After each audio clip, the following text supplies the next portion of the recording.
وزیر قانون موجود ہوتے ہیں، مسلم لیگ نون کے پیپلز پارٹی کے عہدیدار اور ورکر موجود ہوتے ہیں، دانشور اور صحافی موجود ہوتے ہیں، وہاں اس طرح کے نازیبا نعرے لگتے ہیں پی ٹی ایم کے کارکنوں کی طرف سے جو کبھی تصور نہیں کیا جا سکتا تھا، اور کان لپیٹ کا وزیر خارجہ بھی سنتے رہتے ہیں اور وزیر قانون بھی سنتے ہیں، اور جب مطالبہ ہوتا ہے وزیر خارجہ سے کہ آپ کہہ رہے ہیں میں ڈیل کے ذریعے نہیں آیا اور ہم ایک جمہوری حکومت ہیں، تو پھر آپ کے ہی اتحادی علی وزیر کیوں گرفتار ہیں جو کراچی میں گرفتار ہیں؟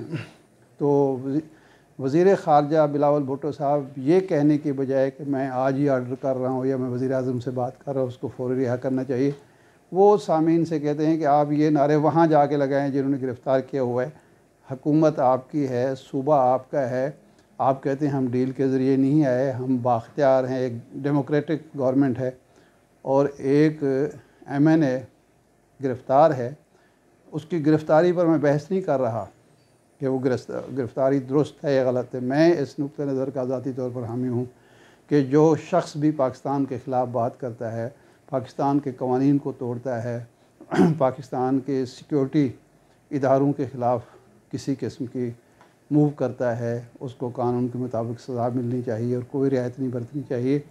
لیکن یہ تضاد، بلکہ یہ تو میں منافقت ہی کہوں گا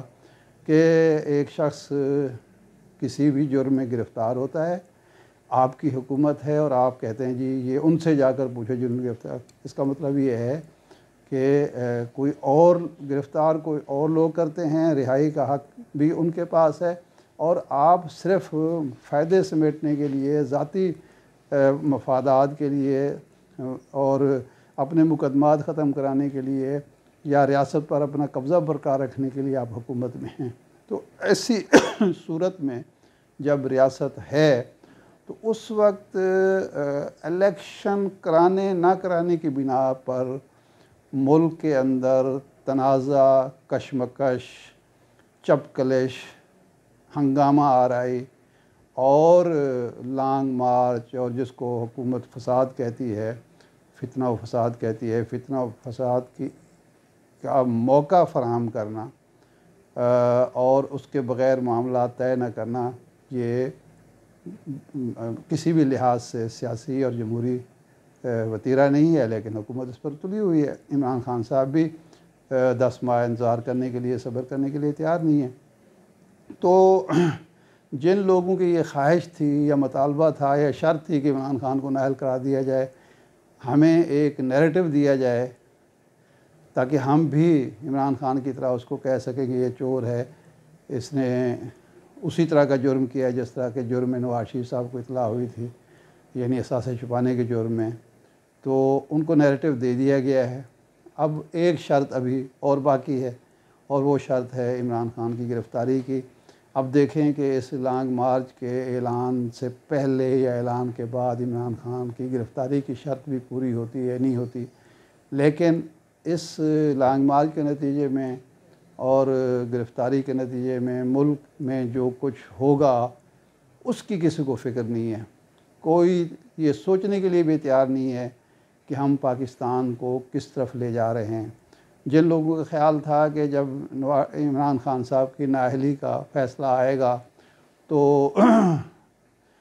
ملکی معیشت میں بہتری آئے گی، استحکام کا تاثر پیدا ہوگا اور یوں محسوس ہوگا کہ واقعتاً موجودہ حکومت کو استحکام اور قرار مل گیا ہے اور یہ 10 مہینے پورے کرے گی، وہ تو پچھلے 3-4 دن کے واقعات سے ایسا محسوس نہیں ہوتا کہ یہ تمنا پوری ہوئی ہو۔ اب گرفتاری کے بعد کیا ہوگا، کیا اس کے نتیجے میں استحکام کا تاثر گہرا ہوگا یا عدم استحکام مزید گہرا ہوگا، یہ اب دیکھتے ہیں۔ جمعہ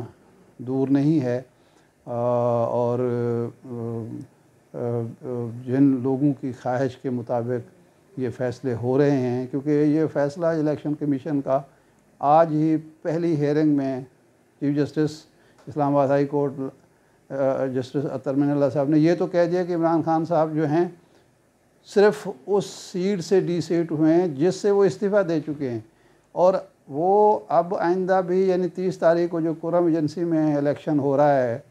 اس میں بھی حصہ لے سکتے ہیں، اور جو باقی 6 سیٹوں سے وہ جیتے ہوئے ہیں اس میں بھی حلف اٹھا کے وہ اس کا حصہ بن سکتے ہیں۔ الیکشن کمیشن نے اگرچہ ان کا اعلان نوٹیفیکیشن جاری نہیں کیا کیونکہ انہوں نے گوشوارے داخل نہیں کیے، لیکن وہ ہو جائے گا۔ تو یہ ایک ملک کے حوالے سے، عوام کے حوالے سے، قوم کے حوالے سے ایک ایسی فضول پریکٹس ہوئی ہے، ایک مشق ہوئی ہے جس کا سوائے ایک فریق کو یہ فائدہ ہونے کے کہ وہ بھی چور چور کہہ سکتا ہے، کوئی سیاسی فائدہ نہیں، جمہوری فائدہ نہیں، عوام کا فائدہ نہیں ہے۔ اور اس سے عمران خان کی نہ مقبولیت پر فرق پڑا ہے، بلکہ میرا خیال ہے شاید مقبولیت بڑھ گئی ہو، اور نہ عمران خان کی کوئی سیاست پر فرق پڑا ہے۔ ایک ایسی سیٹ خالی کرا لی گئی ہے جس سے وہ 6 ماہ پہلے استعفیٰ دے چکے ہیں۔ تو یہ سیاسی صورتحال ہے جو مجھے نظر آ رہا ہے اس سارے تناظر میں، وہ یہ ہے کہ جلد یا بدیر حکومت کو تو جانا پڑے گا الیکشن میں، لیکن وہ جائے گی اس وقت جب نقصان کافی ہو چکا ہوگا اور عمران خان کی مقبولیت اور پذیرائی مزید بڑھ چکی ہوگی، اور جو فائدہ آج حکومت کو پہنچ سکتا ہے الیکشن کے اعلان سے وہ شاید کل کو حاصل نہ ہو سکے۔ اور بعض لوگوں کا خیال یہ ہے کہ ساری کشمکش کے نتیجے میں جمہوریت کا سب سے زیادہ نقصان ہو سکتا ہے۔ وہ کیسے، اگلی دفعہ میں بتاؤں گا۔